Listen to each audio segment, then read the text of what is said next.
Good morning, everyone. Welcome. Thanks so much for joining us today. My name is Tony Mestres, and I'm the CEO of the Sobrato organization here in California.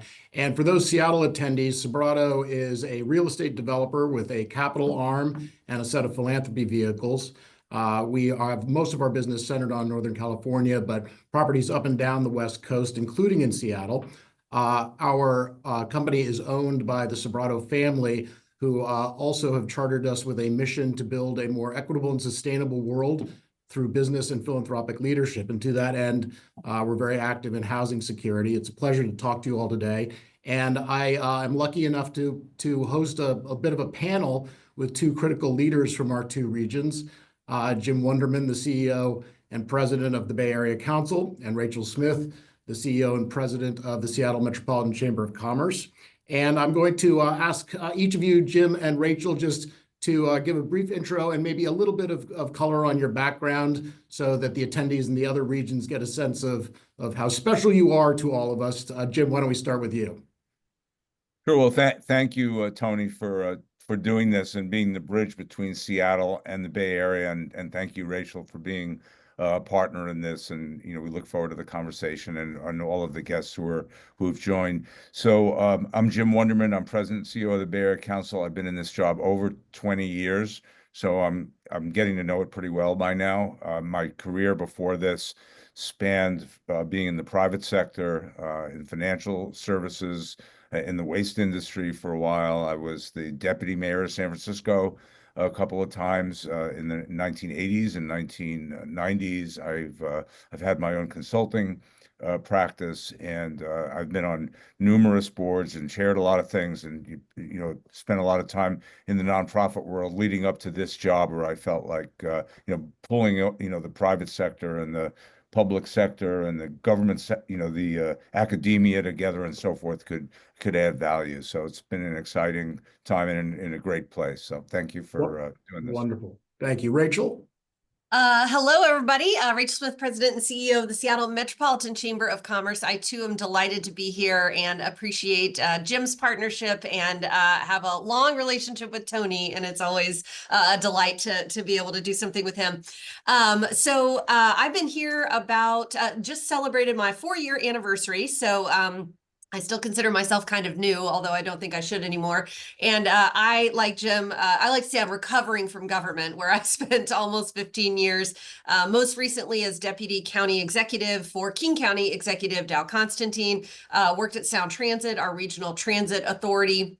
And I worked for the mayor of Seattle many mayors ago, and have while I've been in government for a really long time, every sort of big thing I ever did, every big policy or ballot measure, I did in partnership with the employer community. So I have known a lot of the folks here for a very long time, worked with them very closely. And just for a little bit of context, the Seattle Metro Chamber is about 2,500 members, representing about 750,000 employees in the Puget Sound region. So we have and about 80% of our businesses are small businesses. Great, great. Yeah, this is an exciting conversation for me because I have had a chance to serve on the boards of both organizations that Jim and Rachel lead. And as Rachel commented, when she was in the public sector, she was a key contact for me as I was doing work up in the Pacific Northwest. So let's kick off and maybe just start with each of your views of the economic landscape right now. Jim, I'll start with you. Yeah, thanks. And I should have mentioned the Bay Area Council's organization of about 80 years that represents the major employers of the Bay Area, with around 300 plus members. Most, 90% of them are probably private sector, and we sort of focus on larger and medium-sized business. So, to answer the question about the economy, which I'll try to do everything fairly quickly so we can get to a lot. You have to look at this in context. So, following the mortgage meltdown period, as we got into the 2011, 2000 period, 2010, the Bay Area had about a decade of absolutely unbridled growth in which we led the country. So our growth looked like something that was happening in China. And so, this had a profound, very positive effect on employment, on people, on population growth and those kinds of things. And then the pandemic was like is a major hit because we're an expensive, pricey place.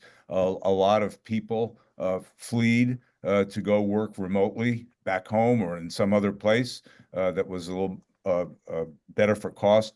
The Bay Area, unlike it was the first place in the country to declare the pandemic as an emergency and just shut down the whole place. So county by county, I mean, all at the same time, basically said we're closed, and we stayed closed longer than everyone else. And so we, took from a health perspective, this was probably wise or very thoughtful, but I think it gave a lot of companies pause in terms of their planning and strategy. And a lot of companies then started to move jobs to the places where people were living. So we had a big population loss, and we're still, as a result of all of this, I think we're lagging in recovery relative to our state and our nation. We're not fully recovered yet. I think we're still down about 50,000 jobs region-wide. The sectors like professional and business services, which includes a lot of the technical work that we do here, is unfortunately not recovered at all. We've gotten hit hard. And if it wasn't for the healthcare sector, we'd be much more hard hit than otherwise. So we're still it's still struggling. It's still expensive. All this softening of housing prices, it's still the most expensive place to live pretty much in the country. And we've had a population loss of about 200,000 people out of about 8+ million. And so there's a lot of headwinds here in the region, things that we're all trying to address, and our work is ahead of us. But if you take it within the context of the growth that happened prior to the pandemic, it looks on paper, it looks a little bit more like a correction than it does like an utter downturn. So we like to you have to sort of look back and think big picture about it. That said, it's challenging. Right. Rachel, your view from the Seattle region? Yeah, and I mean, there's so many similarities between our regions, right? And so some of what Jim has said, I don't need to repeat, but like ditto on on some of those things. Certainly, the tech boom and affordability and all that. I would say though, a couple of things. I mean, one of the things that we have observed is that a lot of our challenges, sort of post-pandemic challenges, are really related to quality of life. So it is affordability, it is public safety, it is addressing homelessness. And, those things are the top of mind for the voters. Those things are also top of mind for our employer community. And so, I think as we think about what we need to do to recover, those things are top of mind for everybody. And I think when you look at how we're doing, there's some really clear markers and indications that things are getting better economically. And there's some really clear markers and indications that certain challenging economic realities persist. So on that note, we have about a 30% commercial vacancy rate in Seattle, which is a problem. I mean, that is not good. And that is for a whole lot of reasons, ranging from, people not returning to the office to, new taxes that have been imposed to just, affordability challenges for commercial, real estate. So there's a lot of reasons for that. But it is a challenge. That said, I was really thrilled at the Collier's fourth quarter report of 2024, which brought us good news in terms of the Seattle office market. They actually called it a turning point, which I would like to agree with. Apple is expanding here and just signed the single largest lease of office space in the city since the pandemic.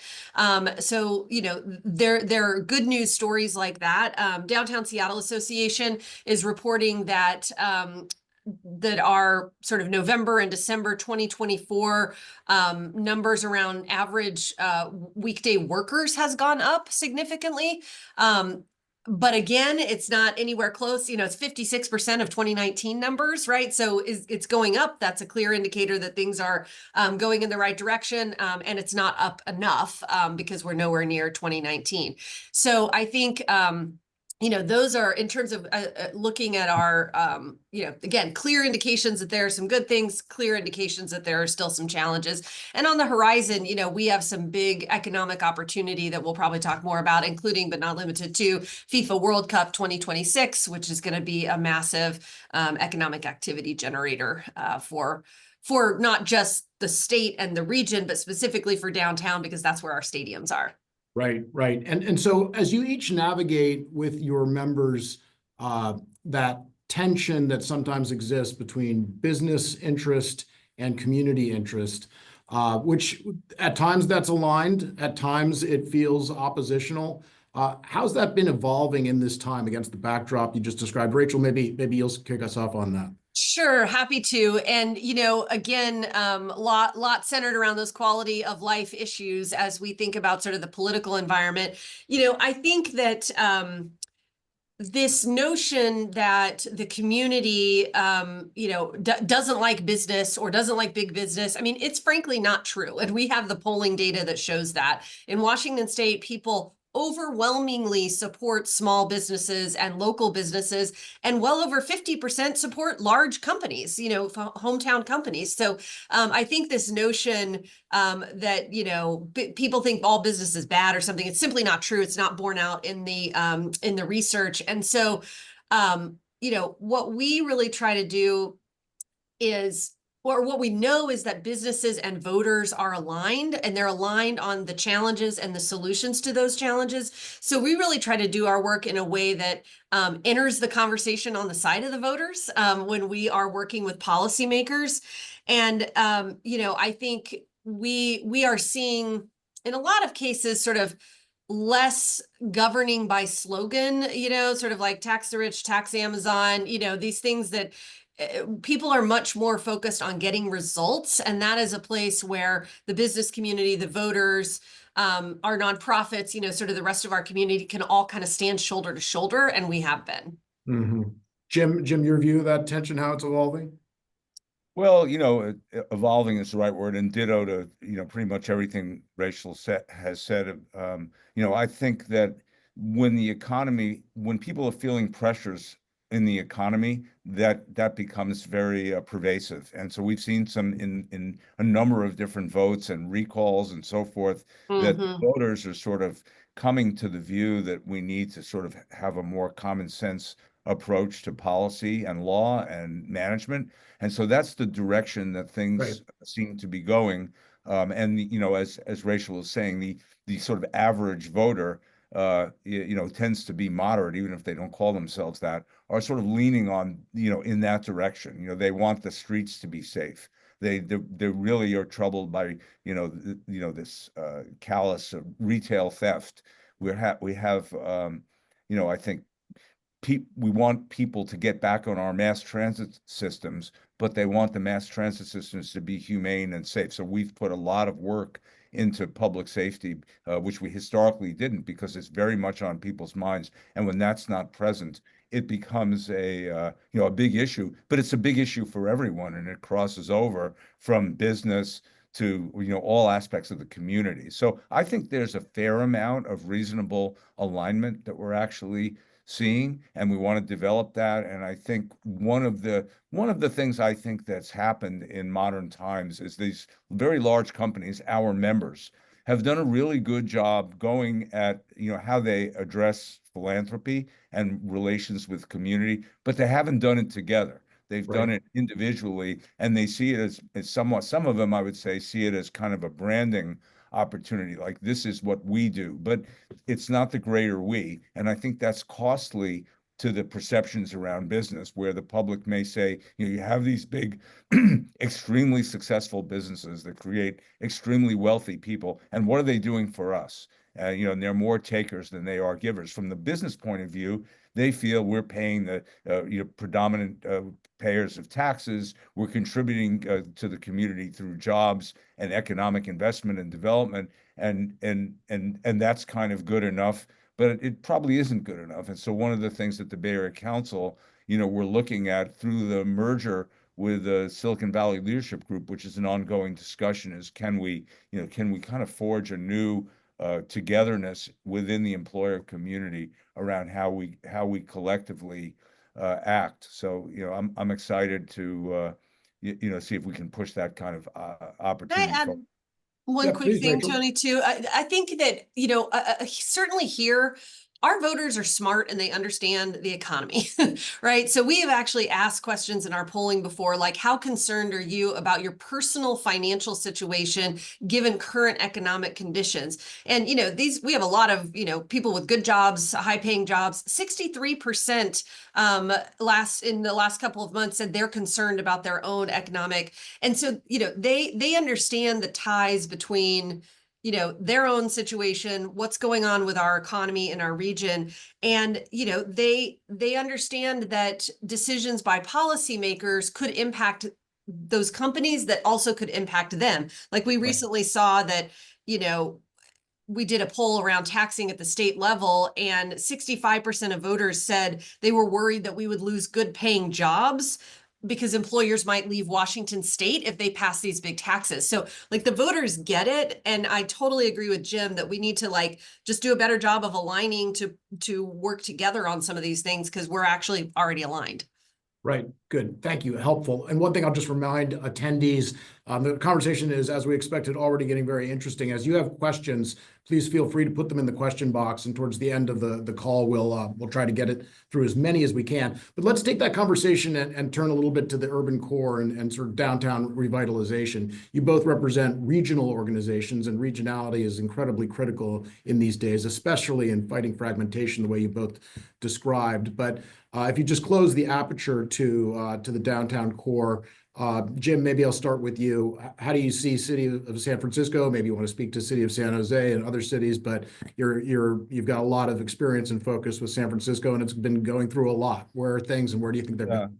Yeah, sure. So, in Seattle, the downtown vacancy rate is 30%. In San Francisco, it hit about 37%. Similarly, we think it's kind of topped out there, and we're beginning to see more leasing happening, and AI is helping. There's several million feet of space that have been taken up by these AI companies, which are, and there's this, incredible movement in San Francisco toward this. So, that's helpful. But it comes down to safety and cleanliness and exactly what Rachel said in her earlier comments, a feeling that people actually want to be there in a now much more remote work world.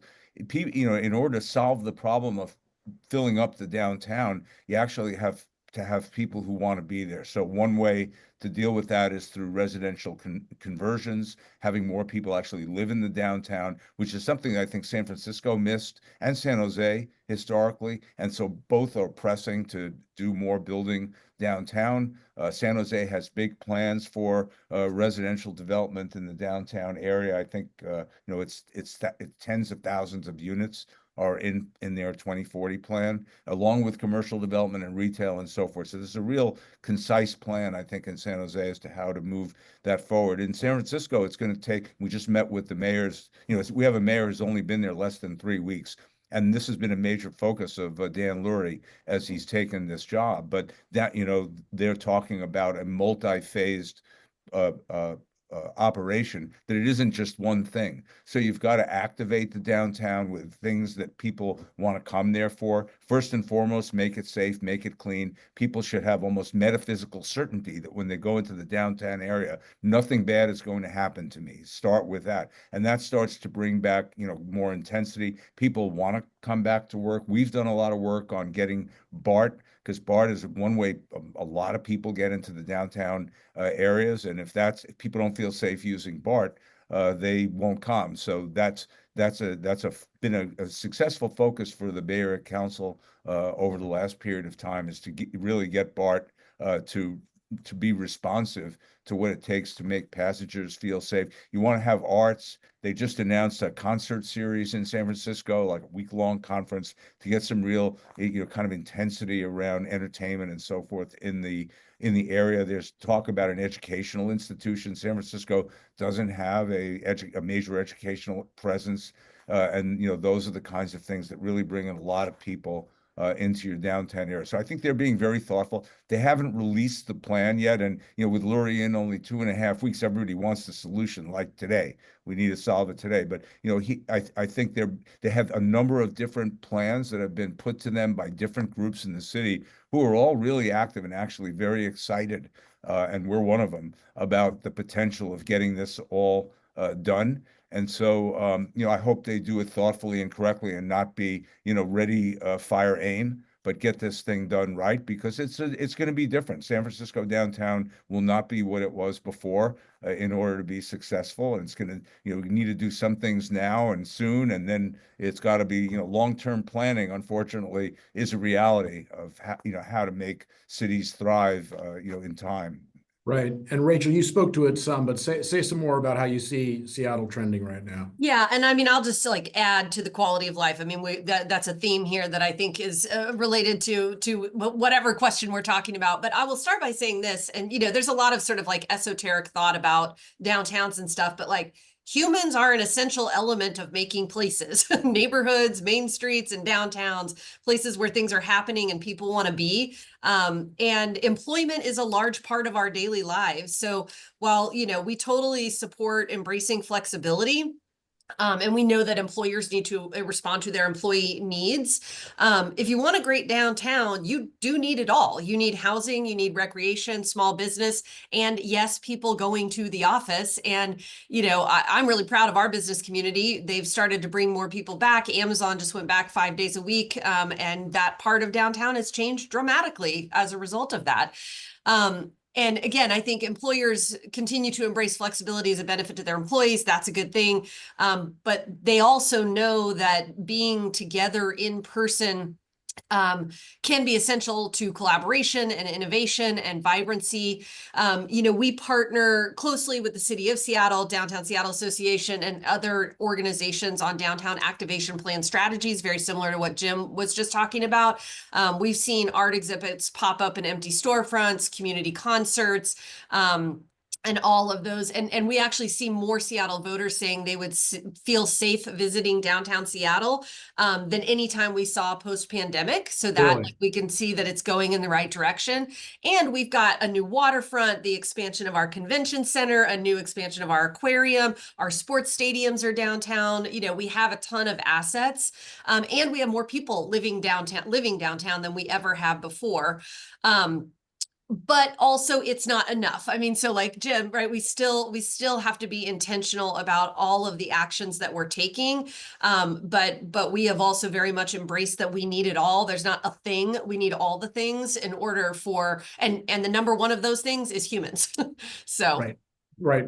And so dropping into affordability and housing a little bit, something near and dear to my heart, our mission at Sobrato organization, our founder's passion and leadership, John Sobrato.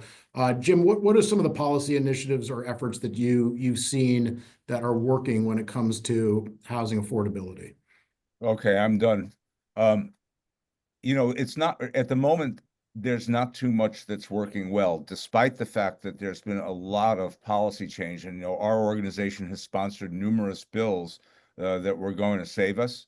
And so I actually do think as a result of those, when the market improves, there'll be some support for for some more building, and we'll see more cranes again. We passed a law about 6-7 years ago that makes it easy rather than difficult for a person to put an accessory dwelling unit on their property. And so we've seen a massive movement because those are affordable to build and therefore affordable to rent or occupy. And so we've gone from literally hundreds built to 25,000 of these permits in a year.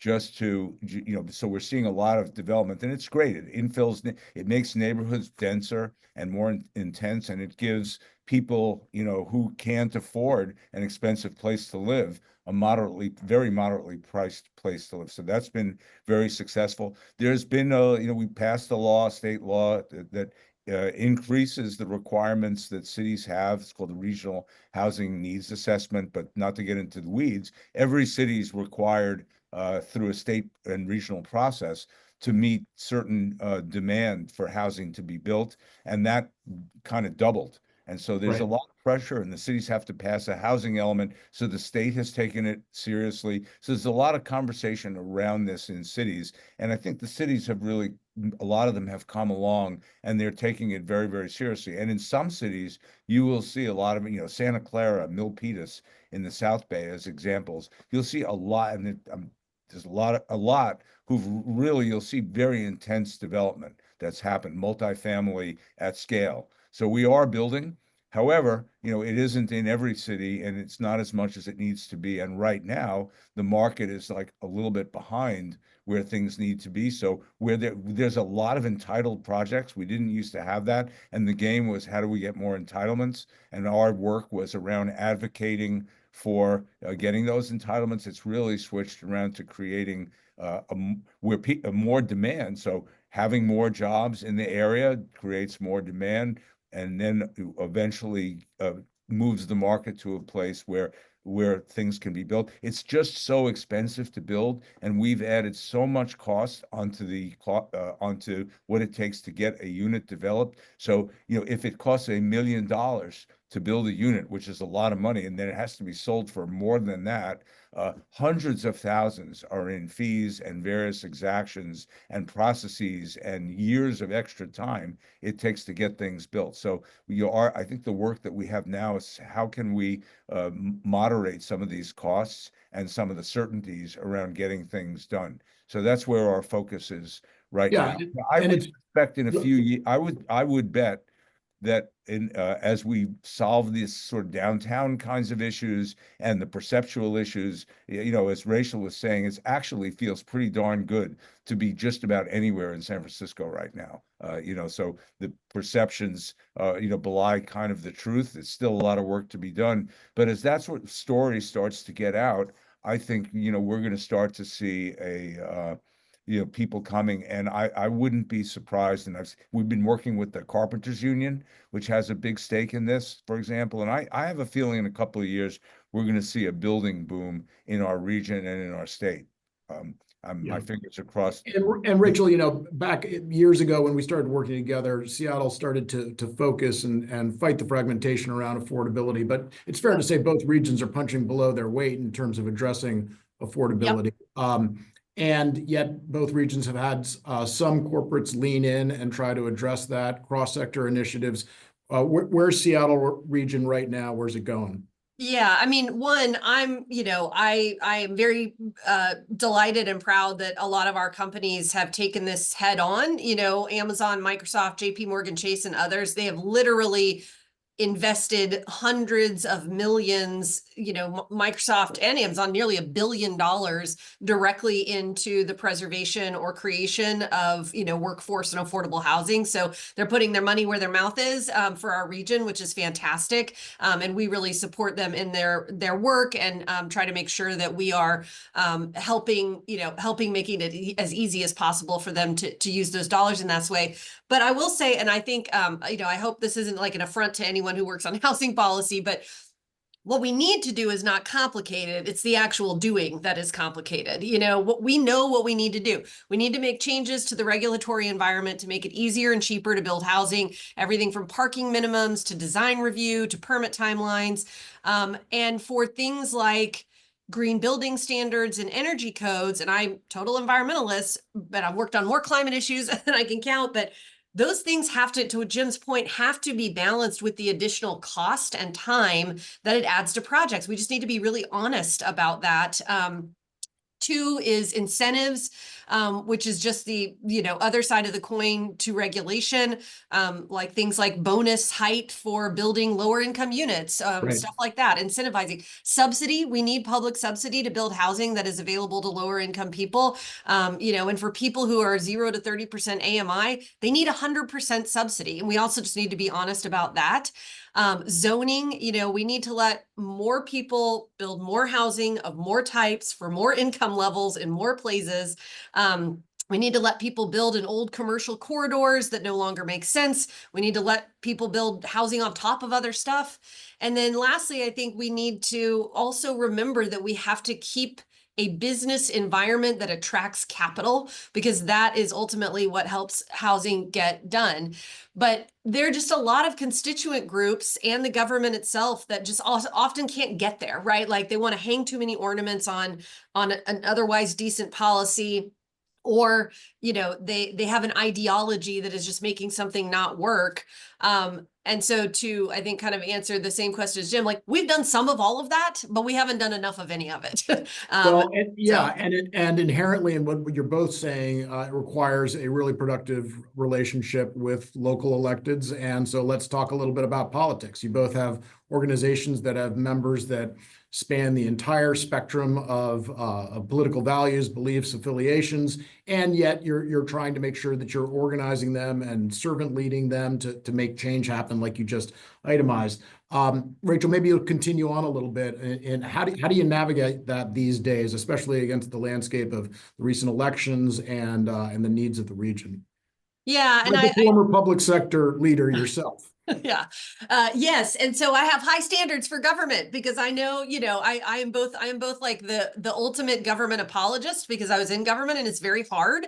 But I am also, the like number one finger wagger, because I know what can be done and I expect it to be done. So I hope that that's a healthy way. And I think my government partners love and hate that, depending on the day. And I think, for us, I think sort of short version is like, it's a mixed bag. I think a lot of the issues that we have stem often from passing well-intentioned legislation that has a lot of unintended consequences. Thinking about policy in a silo, sort of divorced from the real world, or other policies with which it may conflict. Or simply kind of like misinterpreting what the voters are saying they want, or what people are trying to say that they need. I think we've, had a number of situations where we haven't had all the right people at the table. And that's where you get those unintended consequences, because some of the folks who maybe would have had that understanding have not been invited there. And, we're of course on the West Coast, so there's that like strong pull of like to the left on everything, right? I mean, we're all like sort of shades of blue here. But we're getting over the like defund the police, the stop the sweeps, the tax Amazon, the, again, governing by slogan, which I kind of mentioned. But I think our politics, it's also sort of funny, like Seattle, I sometimes joke that like our chief export is good and bad ideas. And so, we often are trying new things here that are really cool and really interesting. And we do want to export to the rest of the state and to our state capital. And some of them are really bad ideas. And I'll just give one example of this. And, we recently sort of elected a new city council. And so we've had a lot of change in Seattle. But a couple of years ago, we passed a whole bunch of tenant protections, and well-intentioned, right, around people staying in their homes, but they have had a ton of unintended consequences, particularly for our affordable housing developers, so our nonprofit, the people that are serving the lowest income folks in our community. We are talking about adjusting and repealing some of those in Seattle. In our state capital in Olympia, they're talking about passing them this year. And it's sort of interesting how, we're like, wait, we already tried the experiment. It's got a lot of problems. We don't want you to make some of the same mistakes for the whole state that we made here in Seattle. So, that's why I say it's kind of a mixed bag, and in the same breath, the state has often been a backstop against some of those, little too crazy ideas that we have here. So it kind of can go both ways, depending on what's happening at the local level, regional level, and state level, and then of course the federal level. Jim, I know you have a lot to say on this, so go for it. Well, yeah, and I think Rachel's actually in California, and I don't know what that building is, but it's foggy here, it's foggy there. I think we're in the same place. Look, we have good relations with our elected officials in the Bay Area. And particularly, we used to kind of fight with them about housing, and now they're big advocates for housing. And so we're very aligned with our legislators and our mayors around the need to build housing. So politically, no problem with that. And I think that's the housing advocacy has really come forward in the last decade or so to kind of build to that. But you know, the elected body is looking to solve problems, some of which exist, some of which are in the mind's eye. They're very affected. California is a very, very, very big state, and there are very powerful interests. They're very well organized, who have a lot of influence and are very good at what they do in getting bills forward, and you know, putting a lot of pressure on the legislature, and then the legislators looking to lead each other and sort of getting things done. And you know, the notion of bills with unintended consequences is just, it's rampant. And so you know, we find ourselves in a defensive posture so much of the time against ideas that, you know, are kind of abhorrent to us. And we know in advance, you know, this sounds really good and it's going to be really bad. And we can tell you all the reasons why. And we're able to knock off a lot of these bills, or you know, sort of make them a little milder. But at the end of the day, they pass a lot of stuff that becomes the law. And then we have to deal with it. A couple of years ago, I reached out to the, you know, the people like me around the state who run associations, and we formed a group called the New California Coalition. So it's made up of literally hundreds of groups like ours, in order to build the capacity in California to be able to deal with this and work with other groups, so that you know, we can elect people who are more you know, moderate and maybe thoughtful about doing these kinds of things, and sort of change the culture of our state, where you know, we can really be thinking about more constructive ways of operating and doing things that are going to be helpful to more people. And when we say we're serving, you know, a lot of the elected officials, they want to serve.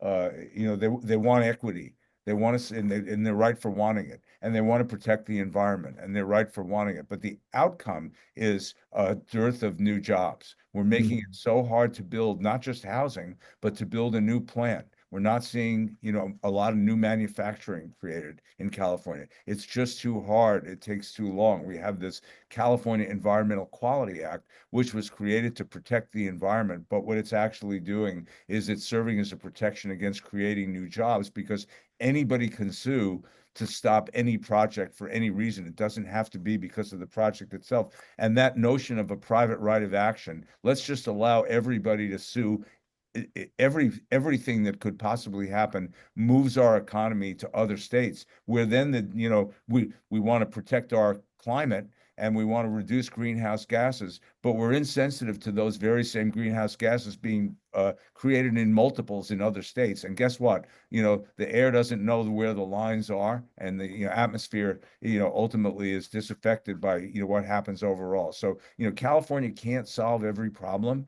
And I think, you know, we're very frustrated about this. And I think the state is, and, you know, Rachel quoted a lot of polling. You know, people want jobs. They want to feel comfortable about the economy. They want costs to be under control. And so I think it's really our time to get organized and have elected officials act on behalf of the many, and not the very well organized few who scream loudly and are really very, very effective, to their credit, in making some things happen. But it's not working for our state and our regions.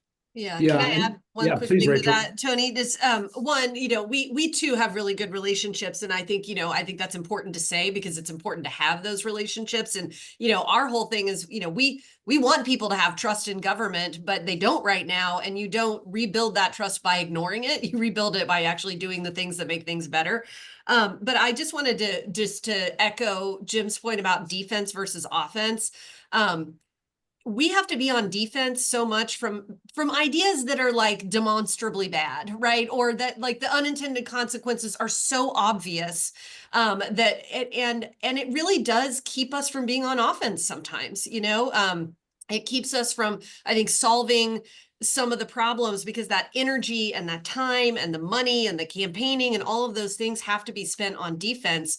And that's a source of frustration for me. I mean, it really is, because there are so many things that I know that we could be working towards together, but instead we are fighting about things that are fairly like that weren't going to make anything better in the first place. Right. We just have to spend time and energy fighting them. Yeah. And so when you think about, you know, offense and regionality, to, you know, Jim's point on air doesn't see lines, it's a good argument that it's not about states or even countries or municipalities. It's about regions these days. And This is a conversation between the leaders of two regional leadership groups of two very, arguably most innovative regions in the world with incredible assets to arrange against really troubling disparities. Rachel, I remember there was a big movement towards the Cascadia scope of regionality. Maybe that's continuing. How do you see regionality in the Pacific Northwest and also the potential for the partnership between our two regions to make each other better? Yeah, I mean, I would say a couple of things. I mean, one, just to emphasize what you said, Tony, I mean, people here don't live their lives based on lines on a map, right? We are one giant regional economy. People live in Seattle and work in Bellevue. They live in, Tacoma and work in Renton. They, live in Federal Way and go to school at UW Tacoma, right? Like that's how they live their lives. And so I think it's incumbent upon us as advocates for both our business community and our community more generally, to do our work in that same way. So, Right. I am a regionalist, like true blue, through and through. And I think that a lot of the issues that we are working on and that we have talked about here today, the lines on the map cause a lot of challenges, like on housing, for example, right? If people are going to go where housing is most plentiful and most affordable. And so if you're having local jurisdictions making really, really, really different decisions about housing, and, while I, as a local and regional government person, like to protect the sanctity of them to be able to make their own decisions. At the same time, some of these things we really do need to do at the state level to make sure that we don't have, those major disparities. We also see, again, in the unintended consequences space, City of Seattle enacted a payroll tax here, and we have seen a lot of jobs and a lot of companies move out of Seattle, have vacated, Amazon has vacated 2 million square feet, 2.5 million square feet in the downtown core of Seattle. There's probably a lot of reasons that happened, but this big tax increase is one of them, certainly. But I think, we have some systems, like our regional transit system, like our new regional homelessness authority, that have baked in regionalism, which is good. But I do feel like post-pandemic, we have not been exercising those regional muscles as much as we need to. And it's a big priority for us at the Chamber. And then when we think broader region, that Cascadia corridor, wow, that work is heating up in a really, really positive way. I mean, we're talking about high-speed rail. We're talking about sort of the like thinking about ourselves really as an innovation corridor. And we are working closely with both our brethren at the Portland Metro Chamber and a couple of organizations in BC to really start to explore what we can do together. We as our chamber is taking a delegation to Vancouver in just a month. So they're hosting World Cup games, so are we. So there's just a lot there. And I think I would love to also sort of pull that down into San Francisco. I think, California is such a big animal that it sometimes can make it hard. But with the similarities in the challenges and the opportunities and the innovation, that it makes all the sense in the world that we would be spending more time together. Right. And Jim, as you mentioned earlier on, your board, which I get to be part of, and the Silicon Valley Leadership Group are talking about mergers, which speaks to the expansion of regionality. Build on Rachel's thoughts. Yeah, I was part of the group, that worked on America 2050 years ago, and it was Bob Yarrow from the Regional Plan Association of New York, I think, who kind of coined this concept. And I wondered at the time, he's a great person, but I wondered if it was really geared at creating American policy that could enable the building of a high-speed rail system in the Northeast Corridor, where you have so many states that need to be better linked together as difficult transportation system. But we're a regionalist group. We were created to be regional back in 1945. So we've been we created BART back in 1950s, our ferry system, which I chair, a little bit later than that, we reclaimed the ferry system. So in order to link the region in a new way along the waterfront and try to develop our waterfronts, we are very much all in on regionalism, and in a the region that RPA created for us was called Northern California, and I think it included Reno. So there was a lot of planning and thought about that, and we got serious about it. We got a lot of our regional planning agencies to start meeting, and we created this thing called the Northern California Mega Region that people started to actually take seriously, and we work much more closely now with Sacramento and the Central Valley. We're doing all those kinds of things. So I think that's been very productive and useful. And Sacramento's done very, very well post-pandemic from an economic standpoint. It's really been a leader in the state in terms of population growth and economic growth and so forth. So so I think it's important to do that. I think when I think about high-speed rail and California's unfortunate experience in high-speed rail, where it's just more and more costly, it doesn't seem like we can get it done. As I look back on it and I think about the regional plans and I think about Cascadia, we should have designed the high-speed rail system to go from Vancouver, Canada to San Diego, or maybe into Mexico. I mean, that's what we should have been thinking. We should have had a number of states and a number of regions working on this together, because we should be we should be not only building these regions, but we should be connecting these regions in a way. And I've spent a lot of time in China, and China's done this, and much to their success has been by connecting up their country in ways where people can think about this place in a very different way than they did before. And I think they built 20,000 miles of high-speed rail, and so now exactly how long it's going to reliably take to get from Shanghai to Beijing, or to or to any from one part of the country to the other. It's amazing, and that's happened in many, many other countries. And here in America, we're still looking for the completion of our first system. Yeah, so and I'm a big fan of maybe starting to have that conversation and think about how we're not just having a talk here about what we are doing, but what maybe we could do in the future, and live in this idea that our country doesn't need to be disconnected this way. I agree, Jim. And I will just add to that quickly that I think there's a real there's a real thing to unpack here, which is that California is so big.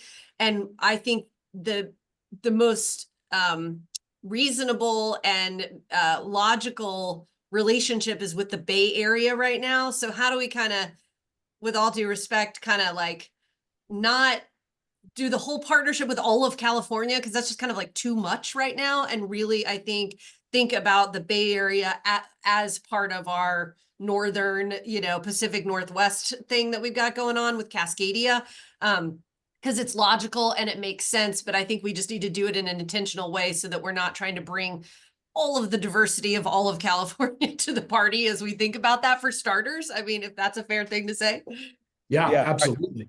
Go ahead, Jim. I think just having the conversations around this would be very, very helpful, and not think of ourselves as such distinct places that what one doesn't affect the other. And I'd be happy to engage in that. I think it's I think it would help us, and I think it would help the country, frankly.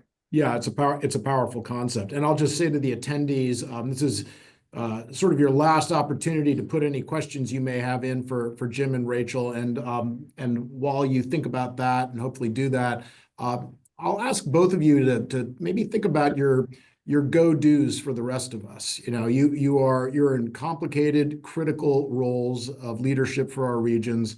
Maybe that's in the form of your vision for the regions and its members, but challenge us. What do you need from your membership to help us all live the missions that you carry for us?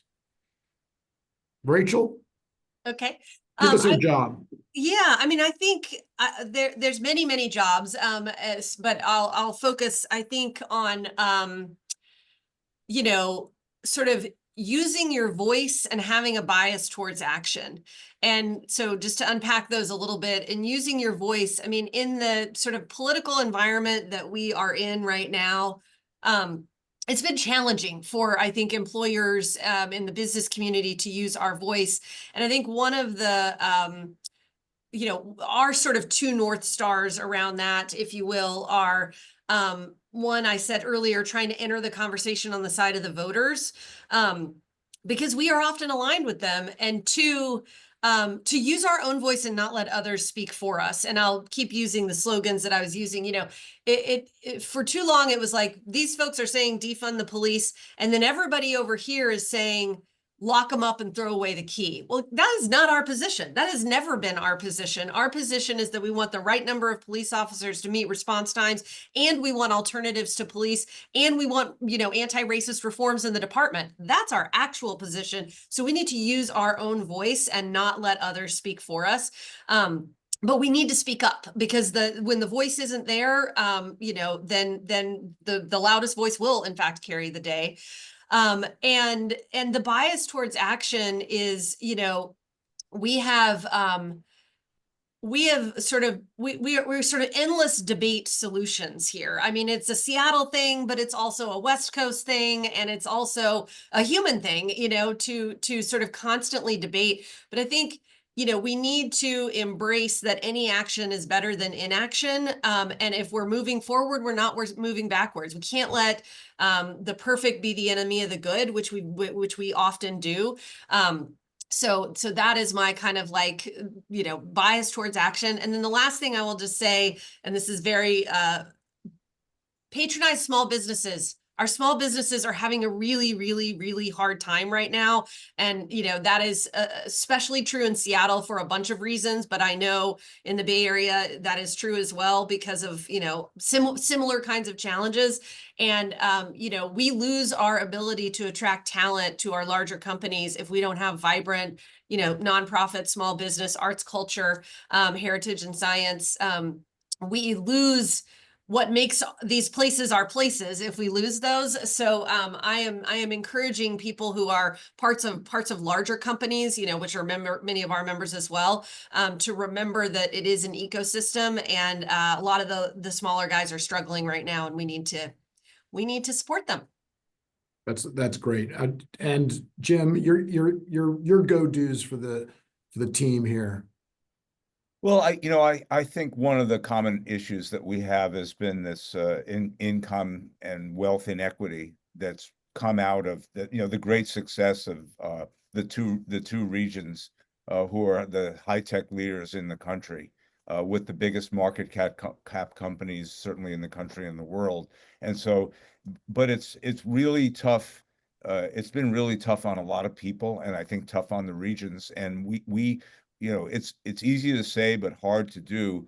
But I think we have to focus on diversifying our economy again and getting back to a notion that there can be, very solid middle class jobs that people can do for a living, that give them a real opportunity to move up in life, and where their kids can have a hope of a great job and a great home. And those things can be realities. And when I talked about the building boom, I mean, the housing industry should be just that. It should be a good industry, a place for people to work, to build the next generation of homes in California, in which in a home that the person who builds the home can live in the home. And so we think about the waterfront.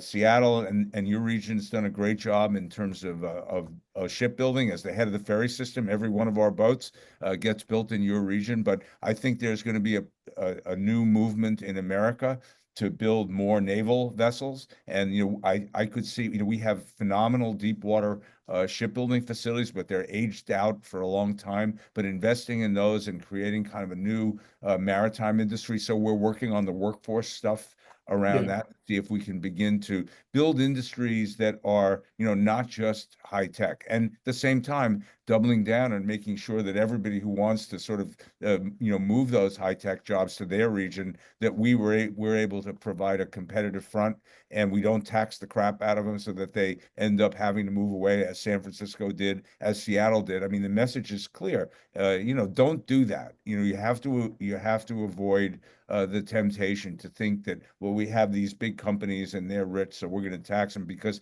they have options. And a lot of regions are providing a lot of incentives and options to them. So we need to be, we need to have a movement back toward competitiveness again, and back toward, I think, economic diversity. And those are hard things to do, but we need to do them.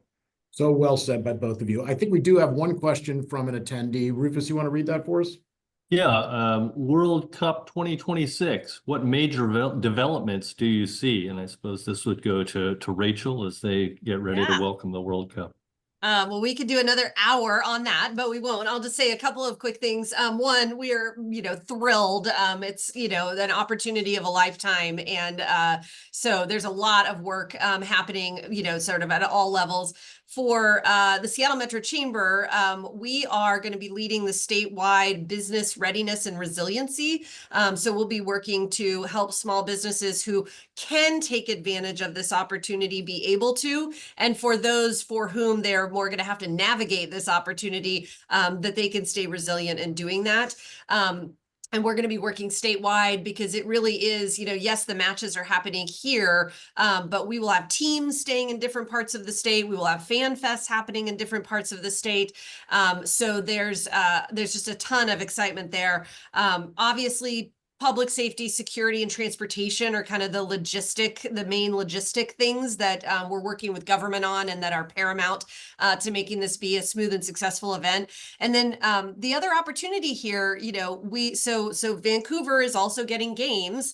Portland is also going to be hosting teams. So we do see a Cascadia moment here. And that's part of the reason that we're taking folks up to Vancouver to help make it easy for people to get across the border, to go to multiple matches, to be able to, if their team is down in Portland, to have a seamless opportunity to get there. So there's like real tangible sort of business opportunities.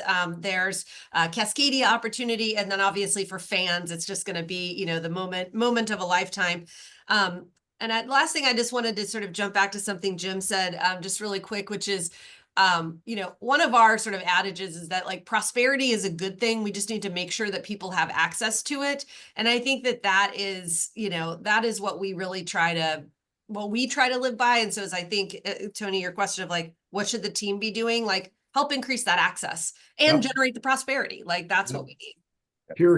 I would love to just add that the Bay Area is also going to host 6 World Cup games at Levi's, as well as the NBA All-Star Game next month, as well as the Super Bowl next year. So we have a historic coming together of major sports events, and we're working on the Bay Area Host Committee is working hard on the legacy aspects of this. So it's not just a come and done, but that we're working on the workforce opportunities with this, access to sports for all people, not just some people, and making sure that we do this, pull off these events in ways that maintain and enhance environmental sustainability. So it's really, it's a really important piece of work we have ahead of us, not to miss this opportunity that we both have to, bring the world to our regions and have, success, great successes. So certainly wish you the best in Seattle, and maybe it's something we should, work together on. Well, this for the attendees, this webinar came about because a few of us were listening to Rachel and Jim have these discussions with each other, and we thought, boy, a lot of other people in leadership positions ought to hear this discussion. And as we expected, is incredibly insightful, inspiring, and just on behalf of both regions, thank you both for your leadership. We'd be lost without you, and a great discussion. And as you both suggested in different ways, probably some important follow-up for both of our organizations as we move forward. So with that, to the attendees, thank you for joining today. This is going to be recorded. It's going to be on the website of both organizations, and have a wonderful day. Thanks, Jim and Rachel, very much. Thanks, Tony. Thanks, Jim. Thank you. Good to see you. Thank you.